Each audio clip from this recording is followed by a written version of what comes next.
Petrol, diesel ధరలు పెరగటానికి ప్రధానంగా అంతర్జాతీయ కారణాలు, దేశీయ పన్నులే కారణంగా తెలుస్తోంది. ఇందులో ముఖ్యమైనది అంతర్జాతీయ మార్కెట్లో ముడి చమురు ధరల పెరుగుదల. పశ్చిమాసియా సంక్షోభంలో ముడి చమురు సలసలా కాగుతోంది.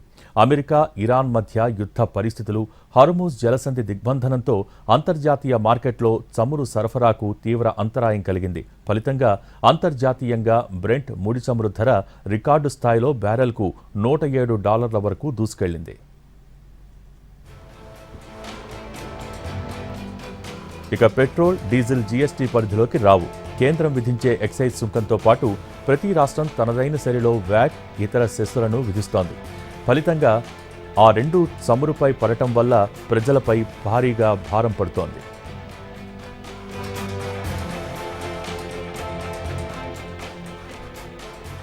తెలంగాణలో పెట్రోల్పై 35.2%, డీజిల్పై 27% వ్యాట్ విధిస్తున్నారు. అలాగే ఆంధ్రప్రదేశ్లో స్థానిక పన్నులు దేశంలోనే అత్యధికంగా ఉన్నాయి.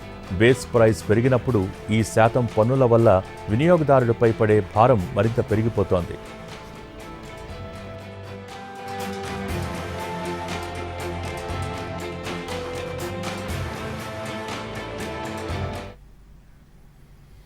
పెట్రోల్, డీజిల్ ధరల నిరంతర పెరుగుదల సామాన్య ప్రజల్ని నేరుగా ప్రభావితం చేస్తోంది. ముఖ్యంగా రోజు వాహనాల్లో ప్రయాణించేవారు, ట్రాన్స్పోర్ట్ బిజినెస్, చిన్న వ్యాపారాలు చేసేవారు ఎక్కువగా ప్రభావితమవుతారు.